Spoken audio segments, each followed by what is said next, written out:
Woo!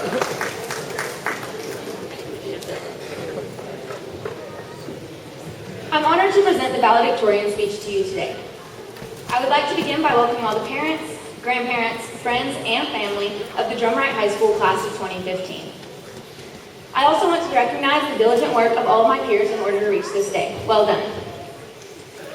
We would have never made it this far without the encouragement and support of our parents, grandparents, and teachers. I find it a little ironic that the reward for 4 years of hard work and being diligent in my studies is the opportunity to speak in public. Public speaking is the #1 fear among most Americans today. In fact, the fear of public speaking is also followed by death, the fear of spiders, and the fear of filling out college scholarship applications. I was a bit nervous about this speech, and I wasn't really sure where to start, so I did what any good student would do, and I Googled it. That went well for a while, but I was very quickly distracted by videos of cats, skateboarders impaling themselves on handrails, and of course, the latest editions of Michael Kors designer handbags. During my Google search, I did learn enough to know that some of you will expect me to try to impart some great wisdom on you. But let me be clear, there will be no advice given in this speech. There are many more people who can give you better advice than I can, people who are older, more educated, and more experienced.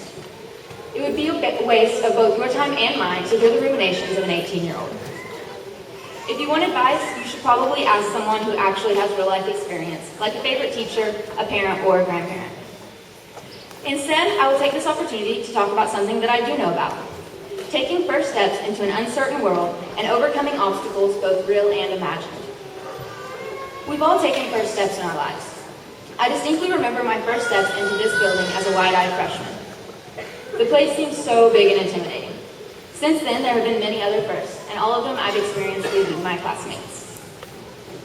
Together, we forged ahead, overcame our fears, and experienced our first dates as licensed drivers, our first heartbreaks, and our first real-life victories. We listened to Coach Burkett's war stories and did not poke our ears out with pencils. Miss Hagan taught us that math equals love, and we learned without even realizing it. The cross-country team faced the challenges of a long-distance run through the woods, something normally reserved for the hapless victims of a horror movie, and we survived. Not only that, but we thrived, and we qualified for state. I encourage each of you to embrace the obstacles placed before you, because without those obstacles, there could be no victory. I'm reminded that Mother Teresa once said, if you are successful, you will win some unfaithful friends and some genuine enemies. Succeed anyway. And now here we are, the graduating class of 2015. In the words of Jerry Garcia, what a long, strange trip it has been. Soon we will take our last steps as students of Drumright High School. As you leave the building today, take a moment to look back on your time here.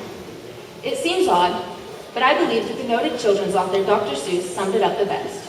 He said, don't cry because it's over, smile because it happened. And I, for one, will be smiling as I leave today.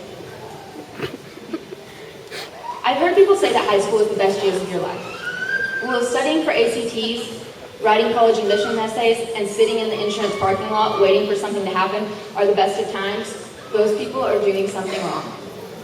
I must believe, our best years lie ahead of us. As we wrap up this chapter of our lives, let's not get too full of ourselves.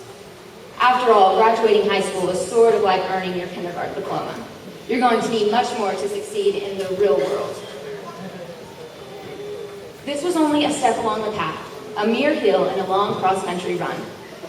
We're just rounding the first curve, and there will be many more hills along the course. Coach Burkett always taught me to pace myself and save something for the final sprint. It's important to remember that even as we end this chapter of our lives, we will all begin a new one. We will each go our separate ways. Some of us will head off to college, others will go to a trade school, and some will go directly into the workforce.